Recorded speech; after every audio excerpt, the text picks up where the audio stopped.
بسم اللہ الرحمن الرحیم۔ یارو کتنا روئے ہیں مسلمان اقوام متحدہ کے سامنے جا کے،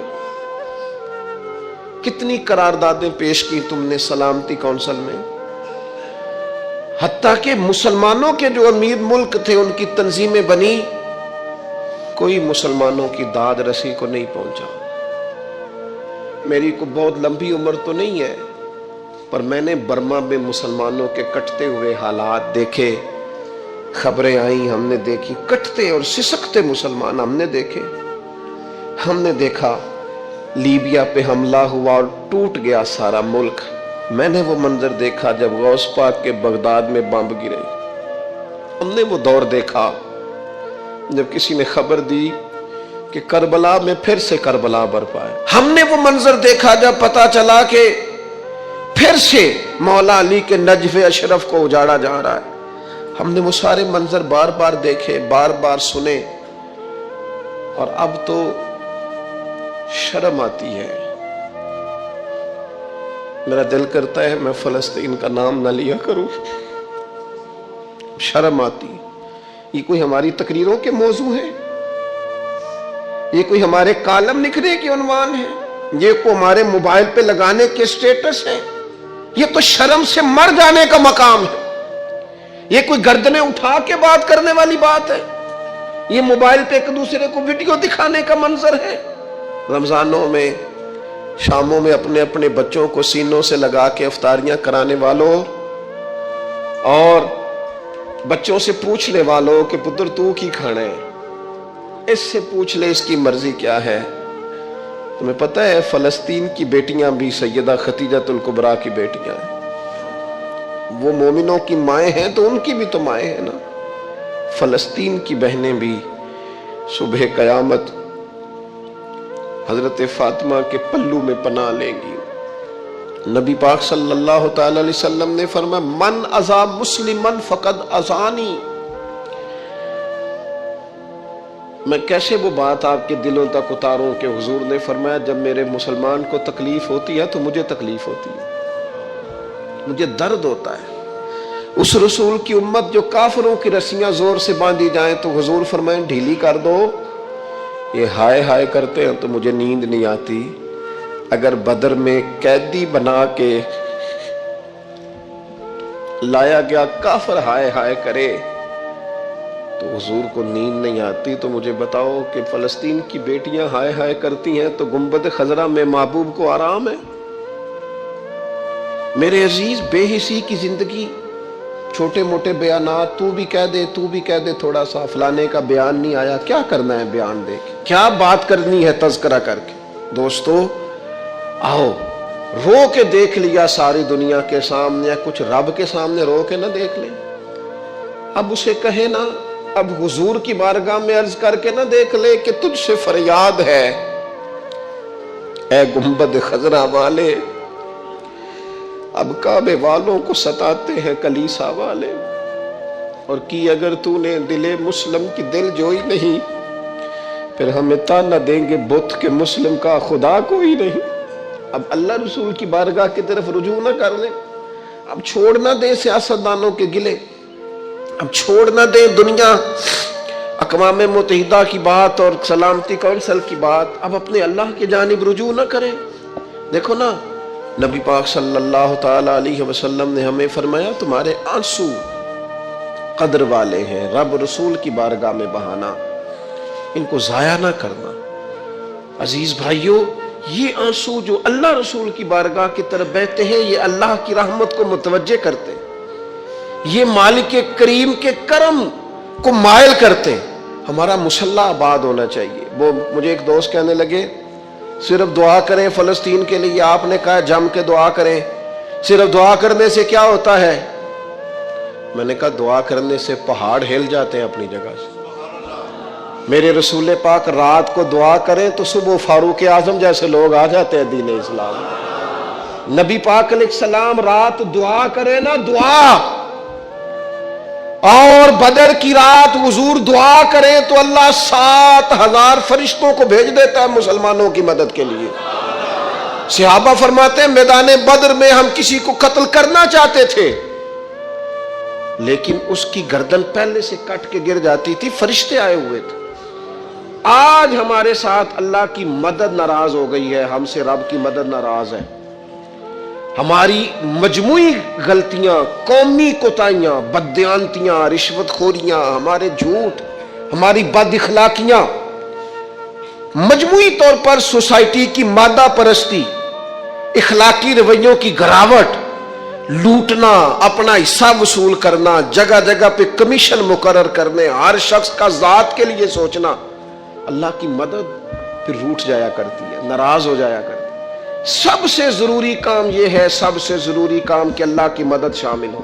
سب سے ایک صحابی تھے، ایک جگہ انہیں شہید کیا جا رہا تھا، تو کافر چاہتے تھے کہ ہم ان کی لاش کو معاذ اللہ ثم معاذ اللہ بے حرمتی کریں۔ انہوں نے عرض کی مالک تو میرا مددگار ہے، اس بیابان جنگل میں میری مدد کرنا۔ شہد کی مکھیاں آ گئیں، ان کے پورے وجود کو چھپا لیا، کوئی چیز قریب آئی نہیں، اور لوگ کہتے ہیں مکھی اٹھ کے بیٹھے تو زخمی کر دیتی ہے، لیکن وہ اٹھ کے گئیں تو وجود پہلے سے زیادہ تر و تازہ تھا۔ اللہ نے محفوظ کر لیا وجود ان لوگوں کا، اللہ نے حفاظت فرمائی، اللہ کی مدد شامل تھی، اللہ کی مدد۔ ایٹم بم تم نے بنا لیے، ہتھیار تم نے سجا لیے، دولتیں تم نے جمع کر لی، بڑے بڑے تم نے ادارے قائم کیے، اب ایک کوشش اور بھی کرو، رب رسول کی بارگاہ میں رو تاکہ تمہیں اللہ کی مدد بھی ملے، تمہارے اندر حوصلہ بھی پیدا ہو، تمہارے اندر شعور بھی بلند ہو۔ وطن چھوڑنا ہے حسین کو، امام علی مقام نے کہا کہ ہجرت کی تھی نا، حضور نے بھی وطن چھوڑا تھا۔ دور کھڑے ہیں نانا تیرے کرم کے خزینے کی خیر ہو، میں جا رہا ہوں تیرے مدینے کی خیر ہو۔ پھر حسین ابن علی وہاں سے نکلے، بچے ساتھ، ڈٹنا پڑا، بھوک پیاس، بچوں کا ساتھ، پھر بچوں کی شہادتیں، یہ ساری چیزیں انسان کو کمزور کر دیتی ہیں نا، لیکن جس کی شان بڑی ہوتی ہے اس کی آزمائش بھی بڑی ہوتی ہے۔ چھوٹی چھوٹی باتوں سے گھبرا جانے والی امت، ذرا ذرا سی بات پر پریشان ہو جانے والے لوگ، لڑکھڑاتے قدم، الجھے خیالات، بے چینیاں، بے قراریاں، بہتے آنسو، اور ہر وقت مظلومیت کا اظہار کرتی قوم اگر اپنے قدموں پہ کھڑا ہونا چاہتی ہے، امت اگر پھر سے امت سازی چاہتی ہے، امت اگر کھڑے ہو کے اور اللہ کی عطا پر راضی رہ کر اپنی زندگی گزارنا چاہتی ہے، ایک ہی فارمولہ ہے، اس قوم کو امام حسین کی سیرت سے آگاہ کر دو، اس امت کو نبی پاک کے شانوں والے نواسے کی عظمتیں بتا دو۔ یہ جو لوگ سہمے سہمے، ڈرے ڈرے سے، پریشان سے، کمزور سے، غریبی کی بات کرتے، دیہاتی ہونے کی بات کرتے، سہمی سہمی باتیں کرتے، انہیں کہو ڈرو نہ، وہ دیکھو پردیس میں حسین ابن علی تھوڑی دیر پہلے حضرت علی اکبر کی لاش مبارک اٹھا کے لائے ہیں اور لا کر کے خیمے میں رکھی ہے، لیکن انہیں پتا ہے کل بھی تو جانا ہے نا، انہیں پتا ہے نا کتنے کو سال جینا ہے، بالآخر جانا تو ہے نا۔ جس دھج سے کوئی مقتل میں گیا وہ شان سلامت رہتی ہے، اس جان کی کوئی بات نہیں، یہ جان تو آنی جانی ہے، موت بستر پہ بھی آ جایا کرتی ہے، لیکن جو میدانوں میں ڈٹ کے رہتے ہیں ان کو تاریخ ذرا زندہ رکھا کرتی ہے۔ کمزور زندگی نہ گزارو، ڈری ہوئی زندگی نہ گزارو، اور یہ کبھی نہ کہو ہائے حسین، ہم ہائے حسین والے نہیں، ہم واہ حسین والے ہیں۔ ہمارے بزرگوں نے ہمیں یہ سبق دیا ہے، ہم نے کہنا واہ حسین، کیا کمال کر دی امام علی مقام نے، واہ حسین آپ کی عظمت پہ قربان۔ اتنے سارے دکھوں کے باوجود جب شانوں والے نانا کا شانوں والا پوتا، عظمتوں والی ماں کا عظمتوں والا بیٹا، جرت مند باپ کا بیٹا میدان میں نکلنے لگا ہے تو ڈرا ڈرا، سہما سہما، رو کے، دلاسے دے کے، آنسو پوچھ کے نہیں، بلکہ امام حسین نے ڈٹ کے کھڑے ہو کے وہ امامہ سر پہ باندھا جو محمد عربی نے عطا فرمایا تھا، وہ جبہ پہنا جو نانا نے دیا تھا، وہ تلوار پکڑی جو شیر خدا مولا علی پکڑتے تھے، اور حسین میتوں کے باوجود میدان میں آئے، فرمایا سامنے کھڑے ہو جاؤ، تمہیں خطبہ دینا ہے، اس لیے کہ محمد عربی کا طریقہ ہے جمعے والے دن خطبہ دیا جاتا ہے۔